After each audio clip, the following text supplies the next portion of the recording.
Hello everyone, welcome back into my channel. So today in this video I'm going to discuss about steric inhibition of resonance, that is SIR effect, which is an important topic of reaction mechanism as many of you know. Okay, तो steric hindrance से कैसे questions आते हैं, उसका क्या use है, कैसे पता करेंगे यहाँ पे स्टेरिक हिंड्रेंस है या नहीं है, कैसे उसको सॉल्व करेंगे नीट और जेईई मेंस के क्वेश्चंस को स्टेरिक हिंड्रेंस से रिलेटेड। तो इस वीडियो में आज इसके बारे में मैं ब्रीफ डिस्कशन करने वाली हूँ। सो उसके पहले सबसे पहले हमें पता होना चाहिए कि steric inhibition of resonance that is SIR effect होता क्या है, कब लगता है SIR इफेक्ट। तो रेजोनेंस की पहले एक कंडीशन होती है दैट इज ग्रुप और atom participate in resonance must be coplanar, कि मतलब अगर रेजोनेंस में कोई ग्रुप या एटम पार्टिसिपेट कर रहे हैं तो वो कोप्लानर यानी एक ही प्लेन में होने चाहिए। ये रेजोनेंस की कंडीशन होती है, अदरवाइज वहां पे रेजोनेंस फॉलो नहीं होगा, राइट। ब्रैकेट में लिखा है बल्कि group present at ortho position causes steric hindrance, मतलब कि ऑर्थो पोजीशन पे अगर कोई बल्कि यानी बड़ा ग्रुप लगा हुआ है तो कहीं ना कहीं वो स्टेरिक हिंड्रेंस यानी रुकावट पैदा करता है रेजोनेंस में, यानी कि रेजोनेंस को इनहिबिट करता है एक तरीके से। So resonance inhibited called steric inhibition of resonance. इस रुकावट को ऑर्थो पोजीशन में बल्कि ग्रुप के आ जाने पर इस रुकावट को हम स्टेरिक इनहिबिशन ऑफ रेजोनेंस यानी कि SIR इफेक्ट बोलते हैं। अब इस SIR इफेक्ट का यूज क्या है, हम कैसे पता करेंगे कि यहाँ पर SIR इफेक्ट लग रहा है या नहीं लग रहा है। तो सबसे पहली बात तो अगर कहीं रेजोनेटिंग स्ट्रक्चर है तो ही SIR इफेक्ट होगा, अदरवाइज सिंपल कोई स्ट्रक्चर पे रेजोनेंस इफेक्ट नहीं होगा। जैसे कि यहाँ पे मैंने अभी रीड किया कि ऑर्थो पोजीशन, तो एज यू नो कि ऑर्थो मेटा पैरा क्या होता है। ऑलराइट, मैं फिर भी बता देती हूँ कि अगर कोई स्ट्रक्चर है फॉर एग्जाम्पल लाइक दिस, तो अगर कोई ग्रुप यहाँ पे लगा है तो जो ग्रुप लगा है उसकी जस्ट बगल वाली पोजीशन ऑर्थो होती है। ऑर्थो का मतलब ये नहीं है कि यहाँ से चले तो ये ऊपर वाला ऑर्थो, ये मेटा, ये पैरा।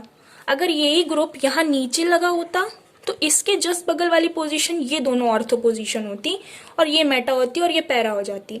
क्योंकि ग्रुप यहाँ लगा है तो हम इसके बगल की पोजीशन ऑर्थो इसको मान सकते। तो ortho can be this also और दिस ऑल्सो। तो कंफर्म ये नहीं है कि ऑर्थो हमेशा यही होता है। ऑलराइट, तो इन पोजीशंस पे अगर कोई बल्कि ग्रुप लगा है तो स्टेरिक हिंड्रेंस होगा।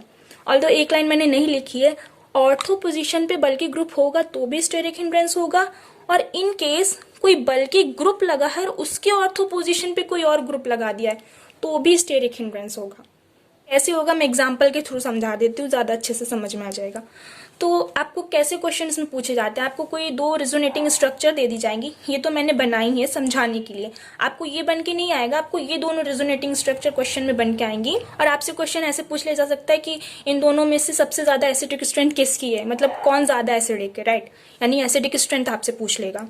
तो एसिडिक स्ट्रेंथ के लिए क्या होता है, जो मतलब जो भी कंपाउंड या स्ट्रक्चर है वो जितना इजी से H+ को डोनेट करेगा, उसकी H+ डोनेटिंग टेंडेंसी जितनी अच्छी होगी वही एसिडिक स्ट्रेंथ होगा, राइट। यानी कि अगर ये H+ को डोनेट कर देगा, यानी अपने से ये H+ निकाल दे और ये O- इस स्ट्रक्चर में चेंज हो जाए इजीली अपने आप, तो ये एसिडिक इसका एसिडिक स्ट्रेंथ ज्यादा होगा, राइट। सिमिलरली इसके लिए अगर इसने भी इजीली निकाल दिया तो इसका एसिडिक स्ट्रेंथ ज्यादा होगा। लेकिन इन दोनों में से ज्यादा इजीली कौन H+ को निकालेगा वो डिसाइड करेगा कि इन दोनों में से एसिडिक स्ट्रेंथ किसकी अच्छी है, यानी कौन ज्यादा अच्छा एसिडिक है, राइट। तो पहले इस स्ट्रक्चर की बात कर लेते हैं। तो इससे अगर हम H+ निकालेंगे तो ये कुछ ऐसे स्ट्रक्चर में चेंज हो जाएगा। अब बल्कि ग्रुप के लिए पहले आपको बल्कि ग्रुप भी पता होने चाहिए।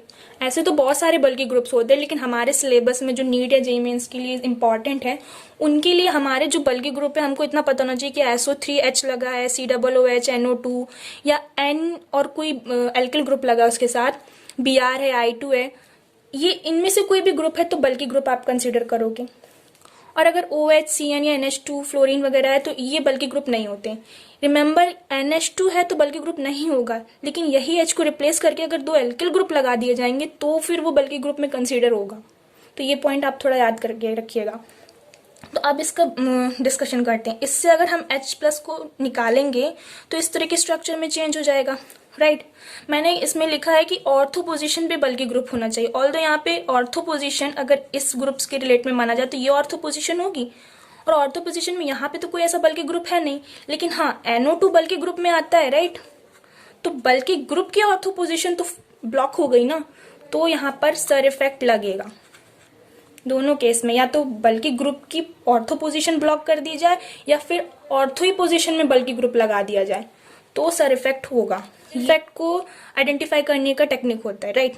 उसमें सर इफेक्ट लग रहा है तो यानी कि कहीं ना कहीं रेजोनेंस को इनहिबिट करेगा। क्या भी माइनस रेजोनेंस करेगा, नहीं यहाँ से फिर यहाँ से इस तरह से डीलोकलाइज होगा, तो ये डीलोकलाइज होते होते इधर ही से डीलोकलाइज होगी वापस इधर ऊपर आ जाएगा, ये NO2 तक नहीं पहुंचेगा, ये NO2 के लिए इनहिबिट हो जाएगा क्योंकि इसमें सर इफेक्ट है।